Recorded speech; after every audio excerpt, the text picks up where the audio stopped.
आप लोग गायब हो जाते हैं। ठीक है, मैं खुद कॉल करूंगा कि बोलिए भैया हम कितना बजे प्रोग्राम में आवे हैं। बिना कुछ सोचे समझे मैंने सोनू सूद सर की आवाज़ की एक्टिंग करी, आवाज़ की प्रैक्टिस करी, मैंने आवाज़ निकालने की कोशिश करी, मैंने परफॉर्मेंस की तैयारी करी। और फिर क्या होता है कि उस मौके में आप लोग क्या करते हैं। मैं सच बता रहा हूँ भैया, मैं आने के बाद मैंने उन्हें मैसेज किया कि भैया मैं आ गया हूँ, मैसेज का कोई रिप्लाई नहीं आया।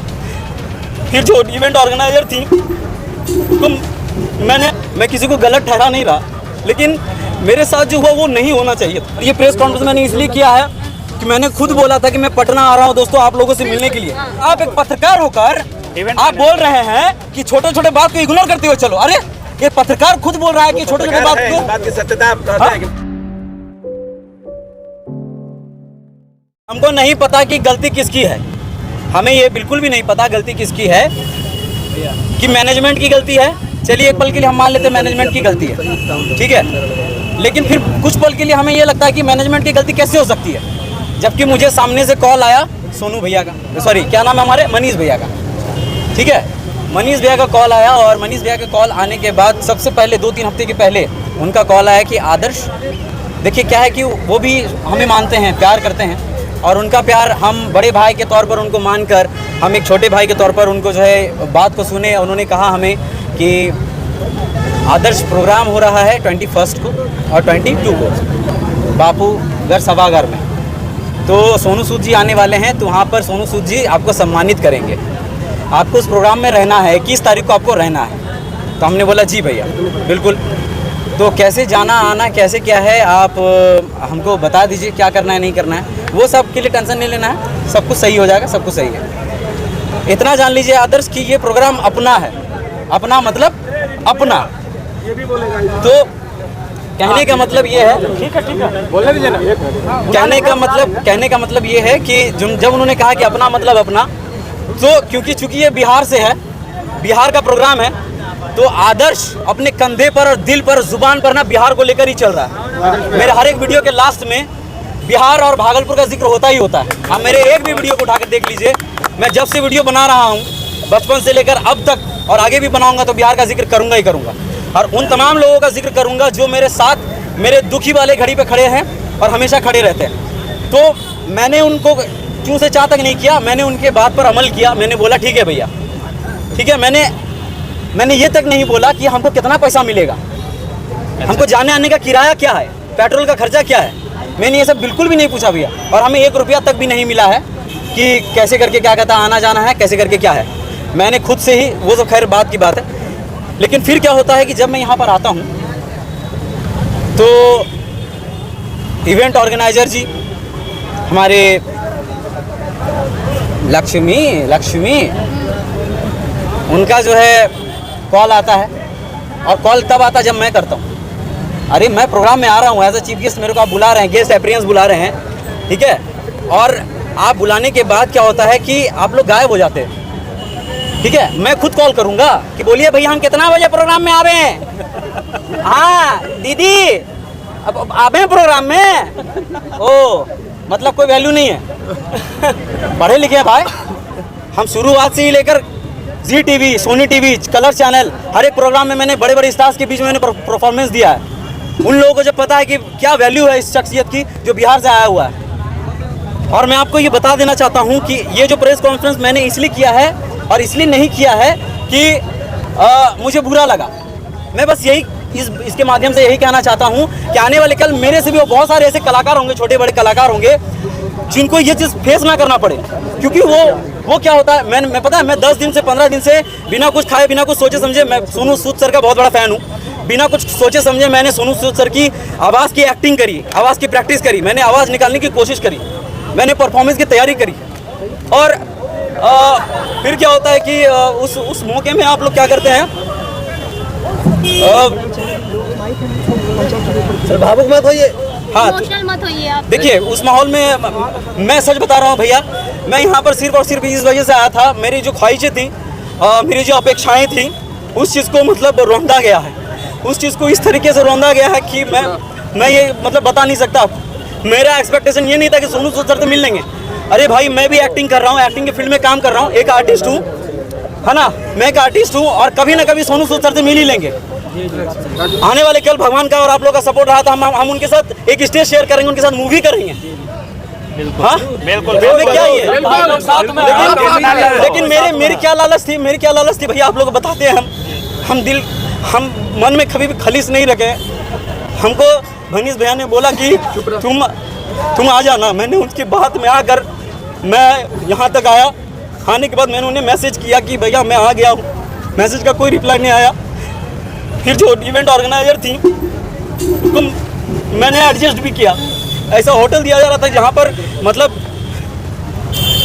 मनीष भैया नहीं रहते, हम फिर भी एडजस्ट करके उन लोगों ने एडजस्ट किया मेरे लिए। इसके लिए थैंकफुल है कि एक रात का पनाह हमको मिला है। इसके लिए हम शुक्रगुजार हैं कि हमको एक रात का पनाह इवेंट ऑर्गेनाइजर वाले लोगों ने दिया। लेकिन उसके बाद दिन भर कोई खोज खबर नहीं है कि आदर्श ने खाया, आदर्श के साथ जो टीम आई है उसने खाया है पिया, कुछ भी नहीं। और मेरे को बस मैंने खुद कॉल किया सुबह कि मैम मेरे को बता दीजिए मेरे को कितने बजे आना है। उन्होंने बोला कि 5:30 बजे का स्लॉट है, आपको भेज देते हैं। उन्होंने स्लॉट तक कुछ नहीं भेजा। और आपको मैं बता दूं कि ना मनीष भैया का कॉल आया, ना मेरे मैसेज का रिप्लाई आया, कुछ भी नहीं आया। आपको मनीष से कब से बुलाए थे कि इवेंट मैनेजर? हमें मनीष भैया नहीं बुलाया था, और उनके प्यार से बड़ा भैया पर्सनली उन्होंने फ़ोन करके मुझे इन्वाइट किया। देखिए भैया, मैं बस इतना कहना चाहता हूँ कि वो बुरे नहीं हैं, मैं किसी को गलत ठहरा नहीं रहा, लेकिन मेरे साथ जो हुआ वो नहीं होना चाहिए था। एक कलाकार जो होता है ना, मैं बहुत एक्सपेक्टेशन था कि 55,000 की भीड़ में मैं सबको बिहार वासियों का साथ है और बिहार वासियों को मैं जाकर प्रणाम करूंगा। और जो मैंने परफॉर्मेंस की तैयारी करी थी, मुझे वो सिर्फ दिखाना था। मुझे सोनू सूद सर से मिलने का कोई लालच नहीं है, कोई भी लालच नहीं था। मेरे को बस यही लालच था कि लोगों से मिलूंगा, लोगों की गड़गड़ाहट तालियों की गूंज मेरे कान में गूंजेंगी और वही मैं सुनूंगा। और उनकी जो आवाज़ की प्रैक्टिस मैंने करी है तो मैं उनके सामने करूँगा। मैं किसी को बुरा भला नहीं कह रहा। एटलीस्ट मेरे कॉल का रिप्लाई तो कर देते, एटलीस्ट मेरे मैसेज का जवाब तो दे देते। अच्छा, अभी 55 लाख बात बताइए कि इसके बाद जब वो चले गए, इसके बाद बहुत सारा ऐसा पोस्ट है जिसमें बताया जा रहा है कि आप कल नहीं आए, उसके बाद उनका कोई रिप्लाई आया है कि नहीं आया है? हाँ, ये जो आपने पूछा, आप हमें ये बता दीजिए। मुझे ये नहीं पता इस चीज़ के पीछे क्या राज है, क्या राजनीतिक है, हमको ये बिल्कुल भी नहीं पता है। एक होता है कि चलिए आप बिजी हैं, मनीष भैया चलिए आप बिजी हैं, लेकिन आपका जो टीम है उससे तो कॉल करवा दीजिए कि आदर्श कहाँ है, खाया पिया, कुछ नहीं। शुरुआत से लेके सिर्फ एक ही कॉल आया था मेरे पास रिकॉर्डिंग से भैया। शुरुआत से लेके मेरे को एक भी कॉल नहीं आया, ना रिप्लाई हुआ। और जब प्रोग्राम वगैरह खत्म हो गया, सूत उठ के उस प्रोग्राम के खत्म होने के बाद अगले दिन आज के सुबह 8 बजे उनका कॉल आता है।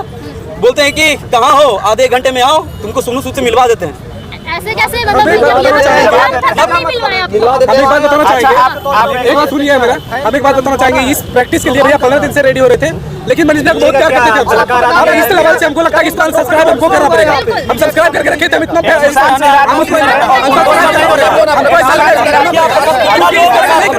भैया कभी रोते नहीं, भैया रोते नहीं है, लेकिन मेरा भैया रोया, रात भर रोया, लेकिन उसको मुखा करवा नहीं है, लेकिन ये गलत है। आदर्श भैया मेरा भैया रात रोया है और उनकी आवाज भी दबा दी गई। आप भी उन्हीं कदम पे है और उनसे भी ज्यादा टैलेंटेड है। एक मिनट रुकिए। लोग कहते हैं कि बिहार पीछे है, बिहार पीछे है। साला मैं शुरू से लेकर अभी तक अपनी जुबान पर, अपने ऑटो पर बिहार का नाम लेकर घूम रहा हूँ, यहाँ पर बिहार का नाम दबाकर घूम रहा हूँ। और शुरू से लेकर अभी तक मैंने बिहार का नाम लिया है। और उसके बाद आपका कॉल आता है और आप मुझे ये कहते हैं ना बिहार पीछे है। और बिहार वालों की वजह से बिहार पीछे है। बिहार के टैलेंट को रोंदा जा रहा है। अरे कम से कम एटलीस्ट कदर तो कीजिए। ना जाने मेरे साथ जो गिटार बजाने वाले भाई लोग, वो लोग बिहार में ही प्रोग्राम करने वाले, सोनू सूद जी ने खुद बुलाया था, और सोनू सूद जी ने खुद बुलाया। और मैं आप लोगों से बस आज उन्होंने ये बोला, मेरे को इस बात का बुरा लगा।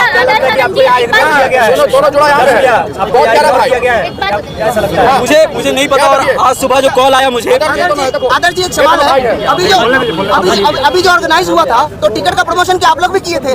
देखिए मुझे तो पता था कि मैंने टिकट के बारे में, हाँ बिल्कुल मुझे बताया गया था कि आदर्श तुमको एक वीडियो बनाना है।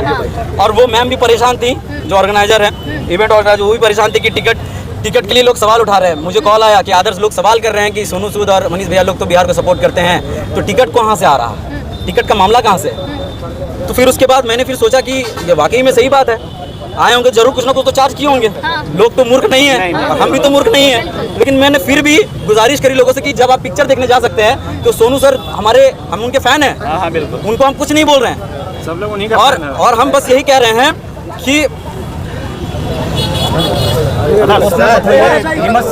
बात बोले, कल 55,000 तक आप पहुंचने वाले थे, आज 12 करोड़ तक पहुंचेंगे आप लोगों तक। हम लोग पहुंचा के बिहार में ही प्रोग्राम हुआ, बिहार के ही प्रतिभा को दबा दिया गया। इसके पीछे आप क्या कहना चाहिए? दो ही आइडिया लगा, सुशांत था, दूसरा आदर्श था। सुशांत को भी दबा दिया गया और एक आदर्श सावंत जो इतना उभरता हुआ प्रतिभा है, इसको भी दबाने में लोग और लगे एक हैं। चीज आपको बता दूं कि जब मैंने इसके लिए टिकट के लिए गुजारिश करी थी, और ये प्रेस कॉन्फ्रेंस मैंने इसलिए किया है कि मैंने खुद बोला था कि मैं पटना आ रहा हूं दोस्तों आप लोगों से मिलने के लिए। कहीं लोगों के मन में वो विचार ना रहे कि आदर्श क्यों नहीं आया, कम से कम वो विचार तो क्लियर हो जा सकता माइंड से कि आदर्श कहाँ रह गया, बोल कर नहीं आया। आदर्श क्यों क्या होटल में रह गया? कोई माकालाल हमको होटल में रोक के नहीं रख सकता। हमने अपने पैसे से अपने भैया अमित भैया ने और अभिषेक भैया ने, रवि भैया लोगों ने मेरा साथ दिया, उन लोगों ने होटल की व्यवस्था किया। पैसा हमने अपनी जेब से लगाया। और आज सुबह जब कॉल आता है उनका बोलते कि आओ तुमको मिलवा देते सोनू सर से। अरे हम खुद एक एक्टिंग के फील्ड में काम कर रहे हैं, हम एक ना एक दिन उनसे जरूर एक ना एक दिन स्टेज शेयर करेंगे, उसके साथ जरूर मूवी करेंगे। और फिर लास्ट में क्या बोलते हैं? लास्ट में बोलते हैं भैया जी हमको कि क्या आदर्श ये सब तो लाइफ है, छोटा बात पे जो है इतना ही नहीं करने का, इग्नोर करके चलने का। अरे छोटा मोटा बात है ये? पत्रकार क्या होता है? हम आपसे पूछ रहे हैं पत्रकार क्या होता है? माध्यम होता है। छोटे गलतियों को उठाना। और आप एक पत्रकार होकर आप बोल रहे हैं कि छोटे बात को इग्नोर करते हुए चलो। अरे ये पत्रकार खुद बोल रहा है कि छोटे बात को, बात की सत्यता है कि पत्रकार हैं वो, लगता है आपको पत्रकार है? ये तो आप लोग का प्यार है भैया। लेकिन खबरों में बने रहने के लिए फोरम 4 को सब्सक्राइब करें और नोटिफिकेशन पाने के लिए बेल आइकन दबाएं।